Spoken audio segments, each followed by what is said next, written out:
Hi, welcome to Doris. In case if you're new here, my name is Doris. I'm a single mom of four that's in school and just broke all the time. So this is my budget planner for 2024, and the one at the bottom is going to be my budget planner for 2025. I designed all of these planner to work for me, and I'm going to show you what I did different from my 2025 planner to what I have in my 2024. So the first thing we're going to do, just going to look through my 2024 planner, and then we can go through my 2025, and I'm going to explain as to why I made those changes. So this comes somewhere in the back. I should have an empty page right here. Okay, so, and I also have a better printer this year than I did last year. Okay, so this is an empty page.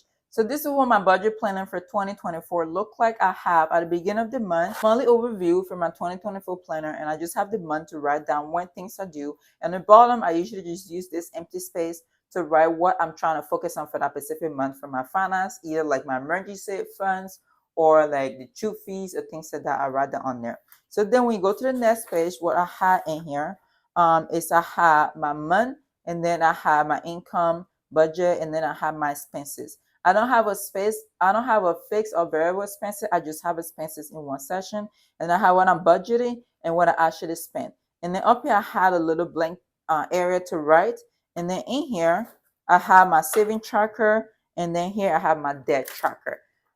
So then the next page I just have my spending tracker, and this is what I have for my 2024 planner. And as you can see, this is a horrible printer that I have. This year I have a way better printer. I actually print line crips, so you can see there. I don't know what's going on there, but this is what my 2024 planner for my budget used to look like.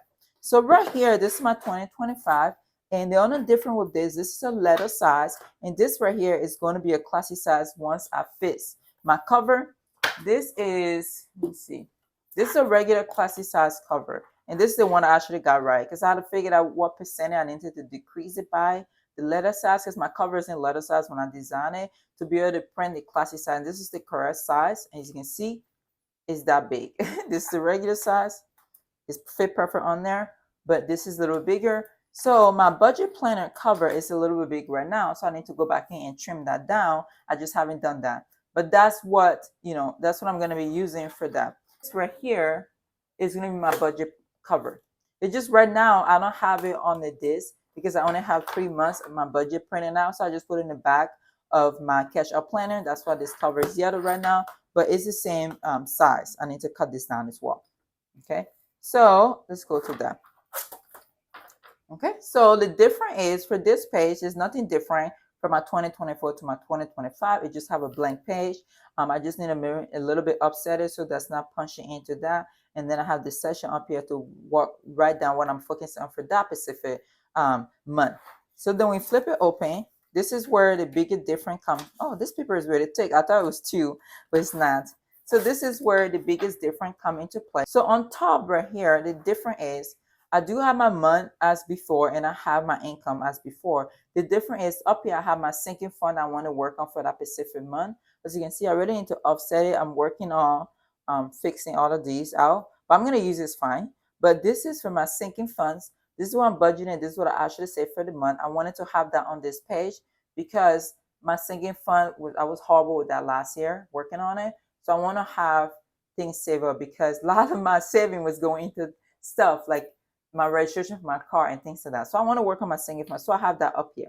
And then the bottom page, all I have is just this one section right here. I don't have anything on the bottom. I don't have a debt tracker or note to write. I just have my bill and my expenses. And the difference with this is because when I was planning my 2024 planner, what I was noticing is I was coming in here to budget every week, but I didn't have a space to write that down. And then I was just writing on the side and erasing stuff down, and it was very tedious. So this year I decided I'm going to have each week written up here, and I can write that exactly what I spent for each week. So I have a budget up here. So for example, I have my grocery. I'll have the budget up here. Week 1, what I spend on that. Week 2, what I spend on that. 3, 4, and so forth.